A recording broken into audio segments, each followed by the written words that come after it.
ನಾನು ಅಮರಶಿಲ್ಪಿ ಜಕಣಾಚಾರಿ. ಕಲ್ಲು ನನ್ನ ಕೈಯಲ್ಲಿ ಕೇವಲ ಕಲ್ಲಾಗಿರಲಿಲ್ಲ. ಅದು ಉಸಿರಾಡುವ ಜೀವವಾಗುತ್ತಿತ್ತು. ಅದು ದೇವರ ರೂಪವಾಗುತ್ತಿತ್ತು. ಕ್ರಿಸ್ತಶಕ 12ನೇ ಶತಮಾನದಲ್ಲಿ ತುಮಕೂರಿನ ಸಮೀಪದ ಕೈದಾಳದಲ್ಲಿ ನಾನು ಜನಿಸಿದೆ. ಆ ಊರಿನ ಪುರಾತನ ಹೆಸರು ಕ್ರೀಡಾಪುರ. ನನ್ನ ಜೀವನವೆಲ್ಲ ಶಿಲ್ಪಕಲೆಗೆ ಅರ್ಪಿತ. ಚಿಕ್ಕ ವಯಸ್ಸಿನಿಂದಲೇ ಕಲ್ಲಿನೊಳಗೆ ದೇವರನ್ನು ಕಾಣಲು ಕಲಿತೆ. ಮದುವೆಯಾದ ನಂತರವೂ ನನ್ನ ಮನಸ್ಸು ಮನೆಯಲ್ಲಿರಲಿಲ್ಲ. ಅದು ಕಲೆಗಾಗಿ ಅಲೆದಾಡುತ್ತಿತ್ತು. ಒಂದು ದಿನ ನಾನು ನನ್ನ ಹೆಂಡತಿ ಮತ್ತು ಮಗುವನ್ನು ಬಿಟ್ಟು ಶಿಲ್ಪದ ಹುಡುಕಾಟಕ್ಕೆ ಹೊರಟೆ. ಊರೂರು ಅಲೆದೆ, ದೇವಾಲಯಗಳನ್ನು ನಿರ್ಮಿಸುತ್ತಾ. ವರ್ಷಗಳನ್ನು ಕಳೆದ ನನ್ನ ಕೈಯಲ್ಲಿ ಹುಟ್ಟಿದವು ದೇವಾಲಯಗಳು, ದೇವರುಗಳು, ಶಿಲ್ಪಕಲೆಯ ಅದ್ಭುತ ರೂಪಗಳು.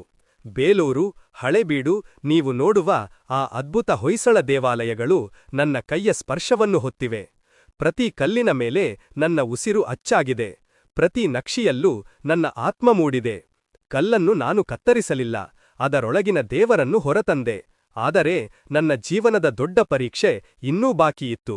ಒಂದು ದಿನ ನಾನು ನಿರ್ಮಿಸಿದ ವಿಗ್ರಹವನ್ನು ನೋಡಿದ ಒಬ್ಬ ಯುವಶಿಲ್ಪಿ ಅದರಲ್ಲೊಂದು ದೋಷವಿದೆ ಎಂದು ಹೇಳಿದ. ಅವನೇ ನನ್ನ ಮಗ ಡಂಕಣಾಚಾರ್ಯ. ಅವನ ಮಾತು ನನ್ನ ಅಹಂಕಾರಕ್ಕೆ ಹೊಡೆತವಾಯಿತು. ನಾನು ಪ್ರತಿಜ್ಞೆ ಮಾಡಿದೆ, ನನ್ನ ಶಿಲ್ಪದಲ್ಲಿ ದೋಷವಿದ್ದರೆ ನನ್ನ ಬಲಗೈಯನ್ನೇ ತ್ಯಾಗ ಮಾಡುತ್ತೇನೆ. ನಾನು ಚಂದನವನ್ನು ತೆಗೆದು ವಿಗ್ರಹದ ಮೇಲೆ ಬಳಸಿದೆ. ಒಂದು ಸ್ಥಳದಲ್ಲಿ ಮಾತ್ರ ಅದು ಒಣಗಲಿಲ್ಲ. ಆ ಸ್ಥಳವನ್ನು ಒಡೆದಾಗ ಅದರೊಳಗೆ ನೀರು, ಮರಳು ಮತ್ತು ಒಂದು ಕಪ್ಪೆ ಕಂಡೆ. ಆ ಕ್ಷಣದಲ್ಲಿ ನನ್ನ ಕೈ ನನ್ನ ತಪ್ಪಿನ ಶಿಕ್ಷೆಯಾಯಿತು. ನಾನು ನನ್ನ ಬಲಗೈಯನ್ನೇ ತ್ಯಾಗ ಮಾಡಿದೆನು. ನನ್ನ ಅಹಂಕಾರ ನನ್ನ ಕೈ ಜೊತೆ ಕತ್ತರಿಸಲ್ಪಟ್ಟಿತು. ಆ ಕ್ಷಣದ ನಂತರ ನಾನು ಕೇವಲ ಶಿಲ್ಪಿಯಲ್ಲ, ಒಂದು ಪಾಠ ಕಲಿತ ಆತ್ಮ. ಆದರೂ ನನ್ನ ಭಕ್ತಿ ಕುಂದಲಿಲ್ಲ, ನನ್ನ ಕಲೆ ನಿಲ್ಲಲಿಲ್ಲ. ಒಂದು ಕೈ ಇಲ್ಲದಿದ್ದರೂ ನಾನು ಮತ್ತೆ ಕಲ್ಲನ್ನು ಮುಟ್ಟಿದೆ, ಮತ್ತೆ ದೇವರನ್ನು ಕಂಡೆ. ನನ್ನ ಹುಟ್ಟೂರಾದ ಕೈದಾಳದಲ್ಲಿ ನಾನು ಚೆನ್ನಕೇಶವ ದೇವಾಲಯವನ್ನು ನಿರ್ಮಿಸಿದೆ. ಪ್ರತಿ ಹೊಡೆತ, ಪ್ರತಿ ನಕ್ಷಿ ನನ್ನ ಆತ್ಮದಿಂದ ಹೊರಬಂದವು. ದೇವರ ಕೃಪೆಯಿಂದ ನನ್ನ ಕೈ ಮತ್ತೆ ದೊರಕಿತು.